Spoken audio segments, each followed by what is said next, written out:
أما بعد أعوذ بالله من الشيطان الرجيم بسم الله الرحمن الرحيم يا أيها الذين آمنوا استعينوا بالصبر والصلاة إن الله مع الصابرين ولا تقولوا لمن يقتل في سبيل الله أموات بل أحياء ولكن لا تعلمون صدق الله المولانا العظيم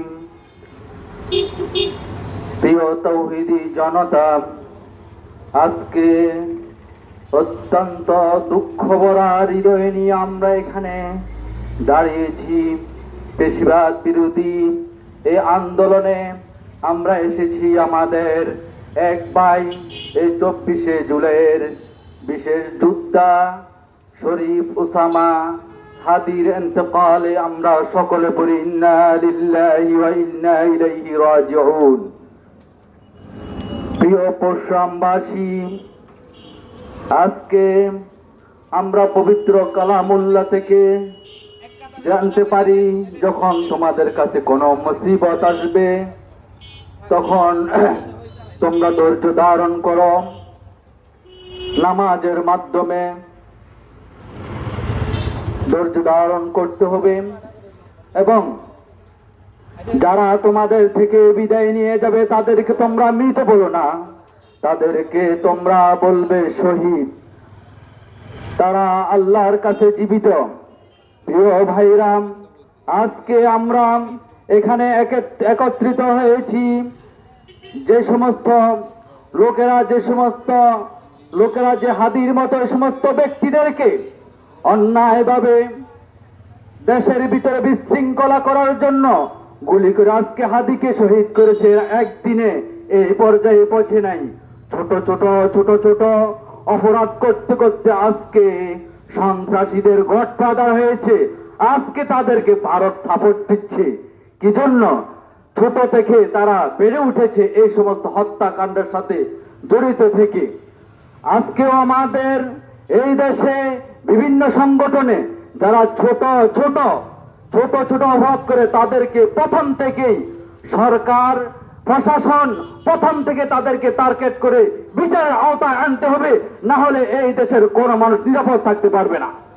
এজন্য আমাদের সকল আন্দোলনকারীদেরকে এবং সকল মানুষকে, এই দেশের মানুষকে আমি বলতে চাই, আমরা ওই কথাই স্মরণ করব, নাহি মোরাজি বুক বিলাসের, শাহাদাত ছিল কাম্য মোদের, ভিখারির বেশে খলিফা যাদের, শাসন করিলেন আদা জাহান। আজকে শাহাদাত বরণ করে হাদি প্রমাণ করেছে এই দেশের জন্য 1971 সালে যেরকম মুক্তি যোদ্ধারা তাদের প্রাণ দিয়েছে, 24শে যেভাবে প্রাণ দিয়েছে, তার পরবর্তীতে যতই ব্রিটিশ আসুক না কেন সত্য কথা বলে প্রয়োজনে নিজেদের জান উৎসর্গ করবে ইনশাআল্লাহ। আমরা সকলে প্রস্তুত আছি না ইনশাআল্লাহ?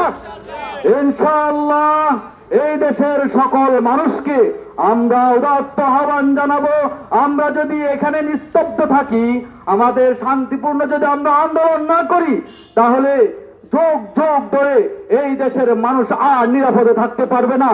এই নিরাপদে থাকতে হলে এই দেশের প্রশাসন উচ্চ পর্যায়ে যারা সরকারি কর্মকর্তা আছেন, যারা বিভিন্ন পয়েন্টে উল্লেখযোগ্য কথা বলেন, আপনারা মিডিয়াতে আসি বলেন, আমরা এই পরশুরাম, এই ফেনী, এই বাংলাদেশে ছোট যারা অপরাধ করে তাদেরকেও আমরা কোনো প্রকারে ছাড় দিব না। আর যদি ছাড় দেওয়া হয় তাহলে এক সময় তারা গডফাদার হয়ে আমাদের ওসি সাহেবের উপরে হামলা করবে, আমাদের ডিসির উপরে হামলা করবে, আমাদের এসপির উপরে হামলা করবে, আমাদের বড় জ্ঞানীদের উপরে হামলা করবে। এই হামলা থেকে, এই হত্যা থেকে বাঁচাতে হলে এখন থেকে পদক্ষেপ নিতে হবে। কারা এই সমস্ত প্রশ্রয় দিচ্ছে, কারা ভারতের তাবেদার, তাদেরকে চিহ্নিত করে প্রশাসন অতি দ্রুত তাদেরকে গ্রেপ্তারের চিন্তা ফিকির করতে হবে এবং হাদিকে যারা হত্যা করেছে কাদের আশ্রয়ে তারা ভারতে পালিয়েছে তাদেরকে অতি দ্রুত ভারত সরকারের চাপ দিয়া বাংলাদেশে এনে তাদের বিচার কার্যকর করতে হবে ইনশাআল্লাহ। না হয় এই আন্দোলন থামবে না। এই আন্দোলন থামার আন্দোলন নয়, শুরু হয়েছে 24 থেকে। এই আন্দোলন যতদিন পর্যন্ত এই দেশ শান্তি শৃঙ্খলা আসবে না, ততদিন পর্যন্ত হকের পক্ষে ছাত্র জনতা লড়তে থাকবে ইনশাআল্লাহ। আল্লাহ তাআলা আমাদের সকলকে এই আন্দোলনে একতাবদ্ধ হয়ে কাজ করার তৌফিক দান করুক। আমিন।